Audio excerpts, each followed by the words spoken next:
Welcome to Algebra 2. This is the second section of the unit on linear relations and functions.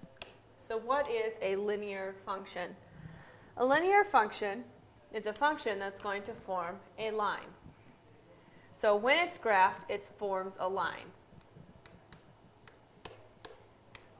A linear function should have no exponents on variables other than 1.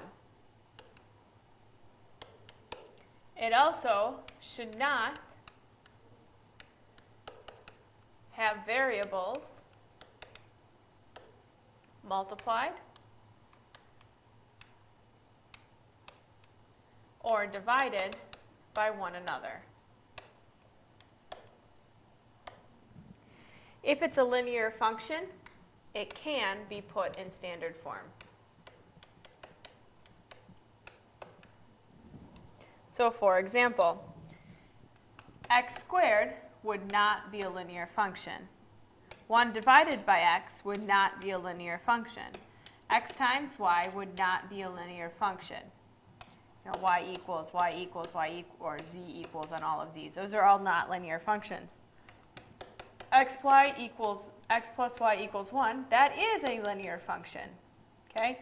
2x equals 16, that is a linear function. All right, so if you can put it in standard form, it is a linear function. So, standard form.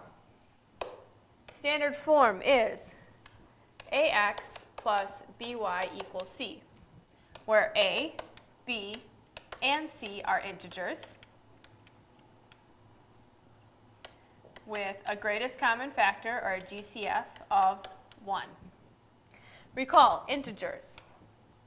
Integers are the set of numbers, so it's like -3, -2, -1, 0, 1, 2, 3, so on and so forth in both directions. Integers does not include fractions, does not include decimals. Okay, so there are counting numbers that are both positive and negative. The x-intercept of a function is where it crosses the x-axis. Well, if you take a look at a graph and think of how a graph works, here's our x-axis, here's our y-axis. If I just graph a linear function on there, the x-intercept here would be right here where it crosses the x-axis. Notice that where you cross the x-axis, the y value is 0. So to figure out the x-intercept, you would make the y value 0. Similar but opposite for the y-intercept. The y-intercept is where the graph crosses the y-axis, and where you cross the y-axis, that would be here for this, your x value is 0. All right, so we're going to do some examples with this. We're just first going to state whether the equation or function is a linear function, right? Yes or no, and explain. 5x minus 3y equals 7. Yes, this is linear. It can be put in standard form. It actually is in standard form. So we'd say yes, it is in standard form. Example 2, x plus xy equals 1. No, right here we have an x times a y. We are not allowed to have the x times a y. Example 3, y equals 1 over x. No, this is not allowed because we are dividing by an x, and we know we cannot divide by variables. Y equals 1/2 x. Yes, it can be written in standard form. And we will be writing things in standard in just a minute, but take a look at this. The y and the x are not being multiplied together. They're just saying y equals 1/2 x. So that is definitely in standard form.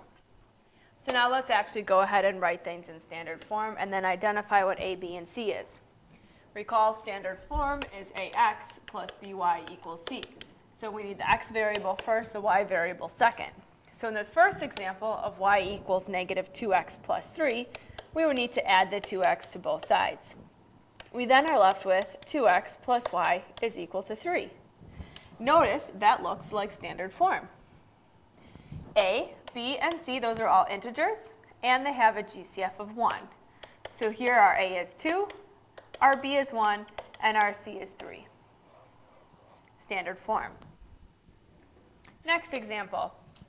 Negative 3x plus 6y minus 9 is equal to 0. Our x and our y are already on the left-hand side. However, we do not have it equal to our c, just our integer. So we're going to add 9 to both sides. So negative 3x plus 6y should equal 9. This is not standard form yet because negative 3, 6, and 9 has a GCF of 3. We need a GCF of 1. And this leading coefficient, so the first value there must be positive. So generally speaking, that is your A must be positive. Sometimes if our A does not exist, or if it's 0, then our B would have to be positive. So to take care of this GCF of 3 and the fact that we need this leading coefficient to be positive, we could divide both sides of the equation by a negative 3. Doing so, we'd have negative 3 divided by negative 3 is x, or 1x. 6 divided by negative 3 is a minus 2y. 9 divided by negative 3 is negative 3. This is now standard form, with an A value of 1, a B value of negative 2, and a C value of negative 3. All right, we will do one last example like this. Negative 3/5 x equals 3y minus 25. First off, we need that y to get to the other side of the equation, so we're going to subtract 3y. So now we have negative 3/5 x minus 3y is equal to negative 25. There are a couple of things wrong with this. First off, 3/5 is not an integer. Okay, 3/5 is a fraction. We need it to be an integer. So to take care of that, we would want to multiply by the denominator of 5. The other thing is that this is negative, is that our leading coefficient is negative, and as we just discussed, it must be positive. So to fix this situation, here I'm just going to write it out so we don't get too cluttered. To fix this situation, the denominator here is 5, so to make this an integer, I would have to times it by 5, and to make the leading coefficient positive, I'd want to times it by negative 5. If I do that to the left-hand side of the equation, I must do that to the right. Well, negative 3/5 times negative 5 is a positive 3, so that'd be 3x. When we distribute it out, negative 5 times negative 3y is a positive 15y, and that is then equal to negative 25 times negative 5 is a positive 125. With our A value here being 3, our B value being 15, and our C value being 125. And that is in standard form. Okay, so now we will look at what the x-intercepts and y-intercepts are of these. So find the x-intercept and y-intercept of each equation, and then graph it using the intercepts. So to do this, the best method is to put it in standard form. So ax plus by equals c. So right here, I'm going to have to minus the 12 to get this in standard. So 3x minus 4y is equal to 12. That is now standard form. Your x-intercept happens when y is equal to 0. So if we make y equal to 0 in the standard form, we then have 3x minus 4 times 0 equals 12. 4 times 0 is just 0, so this term is gone. So we have 3x equals 12. To get the x alone, we divide by 3. So your x-intercept here is 4.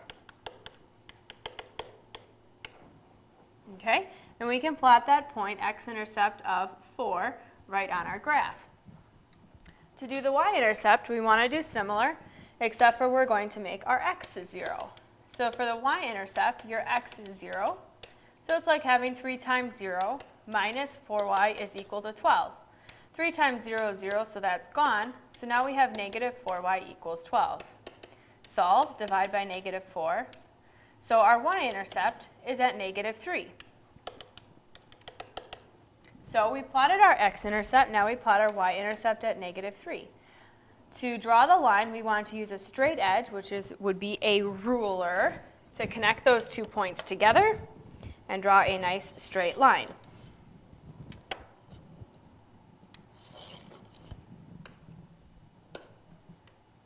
And drawing a straight line on this program is not the easiest thing in the world to do, so I'm going to try to fix it here. Actually, it's a pretty terrible straight line, but you guys get the idea. Next example. 3x equals 9. First up, this already is in standard form. There is no y, so we wouldn't have a plus by term.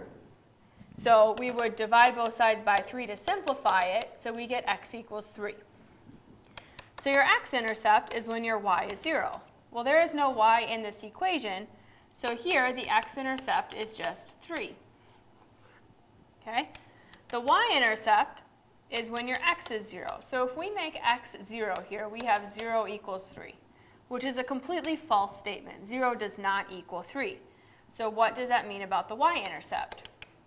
Well, there's none, because we got something that just doesn't make any sense.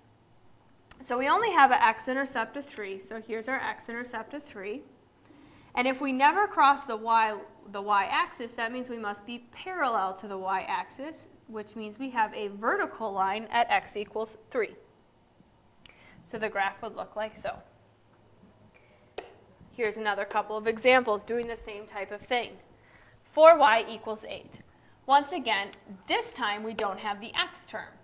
So we don't have an a term, but we can still simplify this by dividing by 4 to get y equals 2. And this right here is actually standard form. Well, our x-intercept is when our y is 0. So if we make our y 0 here, we get 0 equals 2.